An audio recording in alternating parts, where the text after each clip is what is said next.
नमस्कार, झारखंड समाचार में आप सबका स्वागत है। आइए जानते हैं सुबह से लेकर शाम तक की तमाम बड़ी खबरों को। इससे पहले चैनल को सब्सक्राइब नहीं किया है तो प्लीज चैनल को सब्सक्राइब कर बेल आइकन को प्रेस कर दीजिए ताकि खबरों का अपडेट आपको मिलता रहे।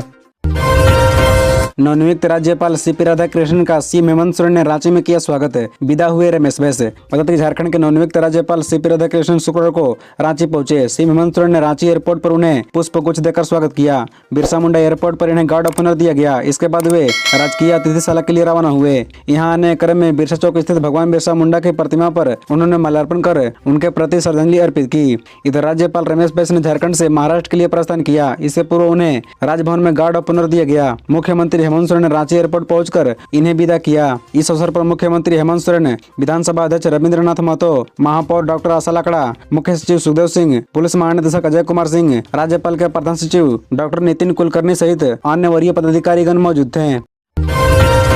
झारखंड भाजपा का धनबाद में बिहार दिवस, रांची में राजस्थान दिवस एवं सरायकेला में उत्कल दिवस मनाएगी। बता दें कि झारखंड में भारतीय जनता पार्टी की ओर से बिहार, राजस्थान एवं उत्कल दिवस मनाया जाएगा। प्रदेश भाजपा के अध्यक्ष सह राज्यसभा सांसद दीपक प्रकाश ने यह बात कही है। उन्होंने कहा कि आने वाले दिनों में झारखंड के अलग अलग जिलों में बिहार दिवस, राजस्थान दिवस और उत्कल दिवस मनाया जाएगा। इन कार्यक्रमों के आयोजन का उद्देश्य सामाजिक समरसता बढ़ाना है। दीपक प्रकाश ने एक भारत श्रेष्ठ भारत की प्रांतीय टोली की बैठक में कहा कि एकता में अनेकता ही भारत की विशेषता है। उन्होंने कहा कि भारत में सांस्कृतिक विविधता लिए हुए अनेक भाषा बोलने वाले लोग रहते हैं, फिर भी सभी की संस्कृति एक है, वह है भारतीय संस्कृति। प्रांतीय टोली की बैठक को संबोधित करते हुए अनुसूचित जनजाति मोर्चा का राष्ट्रीय अध्यक्ष और सांसद समीर राव ने कहा कि देश के सभी प्रांतों में विभिन्न प्रांतों के लोग रहते हैं। ऐसे लोगों के बीच इस तरह के कार्यक्रमों का आयोजन करके सामाजिक समरसता बढ़ाना ही हमारा उद्देश्य है।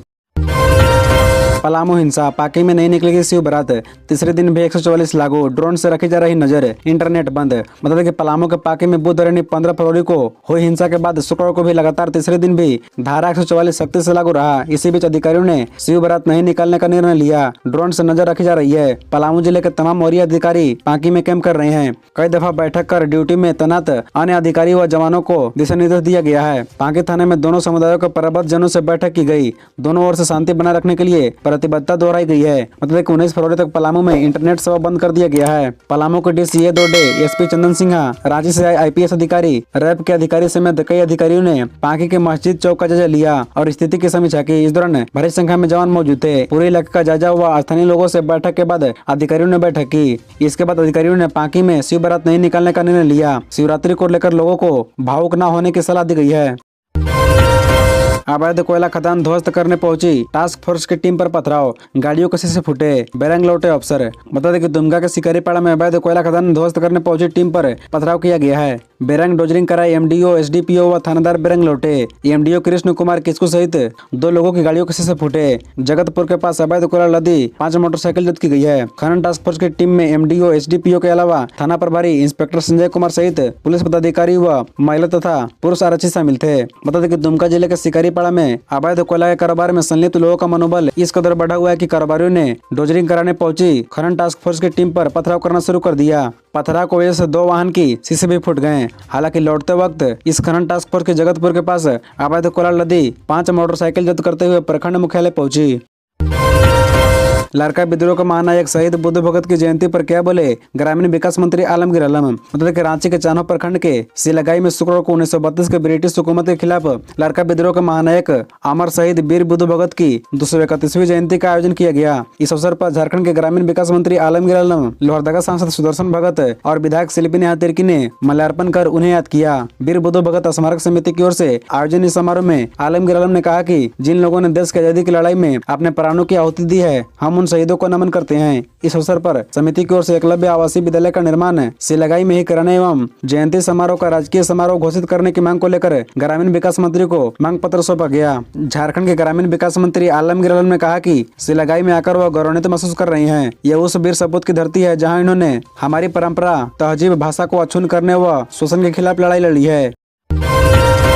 इनामी माओवादियों की गिरफ्तारी पर नहीं मिलेगा कैश रिवॉर्ड, इस वजह से अटक गई है फाइल। बता दें कि झारखंड के कई बड़े उग्रवादियों की गिरफ्तारी के बाद भी उन पर पहले से घोषित इनाम की राशि नहीं मिल पाएगी। दरअसल राज्य पुलिस मुख्यालय ने हाल ही के दिनों में 76 इनामी उग्रवादियों पर इनाम की रिन्यूअल का प्रस्ताव गृह विभाग को भेजा है। इनामी रहे उग्रवादियों पर इनाम की राशि का रिन्यूअल जब तक नहीं हो जाता तब तक उनकी गिरफ्तारी या सरेंडर की परिस्थिति में इनाम की राशि मान्य नहीं होगी। हाल ही में रांची पुलिस ने 10 लाख के इनामी रहे तिलकेश्वर गोप को गिरफ्तार किया था, लेकिन इसी पेज के कारण तिलकेश्वर की गिरफ्तारी के बाद भी उनके सिर पर रहे इनाम की राशि पुलिस कर्मियों को नहीं मिल पाएगी। बता दें कि माओवादी समूहों पर नकेल कसने के लिए नए सिरे से इनाम घोषित करने का प्रस्ताव भेजा गया है। पूर्व में राज्य में 1 लाख से लेकर 1 करोड़ तक के इनामी रहे कई माओवादी व दूसरे उग्रवादी समूहों के कैडरों के खिलाफ घोषित इनाम की राशि की समयावधि खत्म हो चुकी है। ऐसे में फरार चल रहे 76 उग्रवादियों के खिलाफ नए सिरे से इनाम का प्रस्ताव भेजा गया है। उग्रवादियों पर घोषित इनाम की राशि जब तक रिन्यू नहीं हो जाती तब तक लाभ नहीं मिलेगा।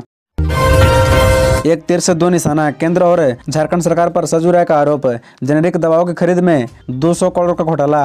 बता दें कि अपने बयानों और हेमंत सरकार पर आरोपों और चर्चा में रहने वाले विधायक सजू राय ने दावा किया है कि जेनेरिक दवाओं की खरीद में झारखंड में 150 से 200 करोड़ रुपए का घोटाला हुआ है। यह घोटाला भारत सरकार की दवा निर्माता कंपनियों और राज्य के स्वास्थ्य मंत्री के बीच साठगांठ के कारण हुआ है। सरजू ने गुरुवार को सीबीआई के आईजी से उनके रांची स्थित कार्यालय में भेंट की और उनके माध्यम से सीबीआई निदेशक को इस आशय का एक ज्ञापन सौंपा। सरजू राय ने बताया कि झारखंड में साल 2020 के आरंभ में स्वास्थ्य विभाग ने दवाओं की थोक खरीद के लिए टेंडर निकाला।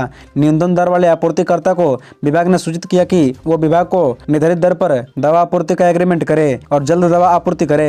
विधायक ने बताया कि इसी बीच भारत सरकार के दवा निर्माता कंपनियों ने स्वास्थ्य मंत्री को समझाया कि विभाग उनसे दवा खरीदे। मंत्री ने टेंडर से निर्धारित न्यूनतम दर पर दवा नहीं खरीदकर विभाग में एक संलेख तैयार कराया कि भारत सरकार की 5 दवा निर्माता कंपनियों से उनके द्वारा निर्धारित दर पर दवा खरीदी जाए। यह संलेख मंत्री परिषद में भेजकर स्वीकृति ली और टेंडर दर से 3-4 गुना अधिक दर पर दवा खरीदी। 64 दिन बाद पकड़े अरेबिका को 18 टुकड़ों में काटने वाले मेनुल अंसारी, सामने आएंगे कई राज। बता दें कि बोरियो की चर्चित अरेबिका पहाड़ी हत्याकांड का मास्टरमाइंड मेनुल अंसारी को साहिबगंज से गई पुलिस टीम ने दिल्ली में दबोच लिया है। उसे ट्रांजिट रिमांड पर लाया जा रहा है। शनिवार यानी आज रात तक उसे पहुंचने की उम्मीद है। इसकी पुष्टि अनुरंजन किस्पोटा ने की है। पुलिस सूत्रों ने बताया कि बीते 16-17 दिसंबर की रात को बोरियो को फाजिल टोला में रेबिका पहाड़िन की हत्या कर 100 को टुकड़ों को ठिकाना लगाने के लिए छोटे छोटे टुकड़ों में काट दिया गया था। मामले में पुलिस बोरियो थाने में केस दर्ज कर अब तक रेबिका के पति दिलदार अंसारी समेत 10 आरोपियों को न्यायिक हिरासत में जेल भेज चुकी है। उधर वारदात के बाद दिलदार का मामा मेनुल अंसारी फरार चल रहा था। पुलिस उसकी गिरफ्तारी के लिए गोड्डा जेल में भी छापेमारी की थी। हालांकि मेनुल वहां नहीं मिला था। पुलिस लगातार उसे ट्रेस कर रही थी। हालांकि घटना के बाद अपना मोबाइल बोरियो स्थित घर पर ही छोड़ देने से पुलिस को उसका ठिकाना का पता लगाना मुश्किल हो रही थी। आशीर्वाद अपार्टमेंट अग्निकांड, कोर्ट में सरकार ने मांगी मोहलत, दिया है अपडेट। बता दें कि धनबाद के आशीर्वाद अपार्टमेंट में आग लगने के मामले की सुनवाई के दौरान सरकार की ओर से जवाब दाखिल करने के लिए समय देने का आग्रह किया गया। सरकार की ओर से बताया गया कि कोर्ट के निर्देश पर फायर सेफ्टी ऑडिट कराई जा रही है। सभी नगर निगम के भवनों में अग्निशमन यंत्र का ब्यौरा मांगा गया है। सरकार ने कोर्ट को बताया कि कुछ निगमों से जानकारी मिल चुकी है, कुछ बाकी है। एक सप्ताह में सभी ब्यौरा एकत्र कर कोर्ट में जवाब दाखिल किया जाएगा। अदालत ने इस आग्रह को स्वीकार करते हुए 24 फरवरी को सुनवाई की तिथि निर्धारित करते हुए सरकार को विस्तृत जवाब देने का निर्देश दिया। आपको बता दें कि धनबाद के आशीर्वाद अपार्टमेंट में 31 जनवरी को आग लग गई थी, जिसमें 14 लोगों की मौत हो गई थी। इसके बाद हाईकोर्ट ने स्वतः संज्ञान लिया था और नगर विकास सचिव को ऊंची इमारतों की फायर सेफ्टी ऑडिट कराने और ऑडिट रिपोर्ट पेश करने का निर्देश दिया था। जस्टिस संजय मिश्रा होंगे झारखंड हाईकोर्ट के मुख्य न्यायाधीश। कई मामलों में दे चुके हैं बेंचमार्क जजमेंट। बता दें कि उत्तराखंड हाईकोर्ट के जस्टिस संजय मिश्रा झारखंड हाईकोर्ट के चीफ जस्टिस नियुक्त किए गए हैं। केंद्रीय विधि मंत्रालय ने इसकी अधिसूचना जारी कर दी है। उनकी नियुक्ति की अधिसूचना झारखंड हाईकोर्ट भी पहुंच गई है। जल्द ही उनका शपथ ग्रहण की तिथि तय होगी। डॉक्टर छवि रंजन के सेवानिवृत्त होने के बाद झारखंड हाईकोर्ट के चीफ जस्टिस का पद खाली था। बता दें कि justice Apresh Kumar Singh acting chief justice के तौर पर काम कर रहे हैं। जस्टिस अपरेश कुमार सिंह को भी त्रिपुरा हाईकोर्ट का चीफ जस्टिस बनाने की सिफारिश भी सुप्रीम कोर्ट कॉलेजियम ने कर दी है। उन्हें 22 फरवरी के बाद त्रिपुरा का चीफ जस्टिस नियुक्त करने की सिफारिश कॉलेजियम ने की है। जस्टिस संजय कुमार मिश्रा का जन्म 19 दिसंबर 1961 को हुआ है। वह मूल रूप से ओडिशा के रहने वाले हैं। वर्ष 1987 में उन्होंने दिल्ली यूनिवर्सिटी से LLB की डिग्री हासिल की है। उन्होंने अपने पिता के साथ 1988 से प्रैक्टिस शुरू की। इसके बाद वह न्यायिक सेवा में वर्ष 1999 में आए। झारखंड में CNT SPT एक्ट के कारण ऋण मिलने में हो रही परेशानी, वित्त मंत्री बोले सुधार के लिए हो रहा काम। बता दें कि CNT SPT एक्ट के कारण कई जरूरतमंदों को बैंक से ऋण नहीं मिल पा रहा है। इस एक्ट के कारण जनजातीय लोगों को आज भी गृह और कृषि ऋण नहीं मिल पा रहा है। इस परेशानी को देखते हुए राज्य सरकार इस एक्ट में सुधार को लेकर काम कर रही है। ये बातें वित्त मंत्री रामेश्वर राव ने LLBC की बैठक के बाद शुक्रवार को स्थानीय होटल में कही। उन्होंने कहा कि मुख्यमंत्री का इस पर ध्यान है। ये बात बिहार सरकार के समय चल रही है। पहले की सरकार ने इसे लेकर कोई खास काम नहीं किया है। वित्त मंत्री ने कहा कि पिछले साल की तुलना में प्रदेश की CD रेशियो में सुधार हुआ है। दिसंबर 2022 तक CD रेशियो 44.4% रहा, जबकि मार्च 2023 तक यह 49 से 50% तक पहुंचने की उम्मीद है। प्रदेश में ऋण लेने वालों की संख्या भी बढ़ी है। महाशिवरात्रि को लेकर देवघर में सुरक्षा का पुख्ता इंतजाम, भारी संख्या में जवान तैनात। बता दें कि महाशिवरात्रि पर विधि व्यवस्था व सुरक्षा व्यवस्था को लेकर DIG सुदर्शन मंडल व SP सुभाष चंद्र जाट ने डाबर ग्राम पुलिस लाइन में सुरक्षा कर्मियों को ब्रीफ किया। DIG ने कहा कि 2 वर्ष बाद शिव बारात निकल रही है। देश भर से लोग बाबा बैद्यनाथ मंदिर में पूजा अर्चना करने व शिव बारात में भी शामिल होंगे। इस वजह से शहर में भारी भीड़ होगी। उन्होंने पुलिसकर्मियों से कहा कि भक्तों के साथ बेहतर व्यवहार करे ताकि भक्त देवघर से बेहतर संदेश लेकर जाएं।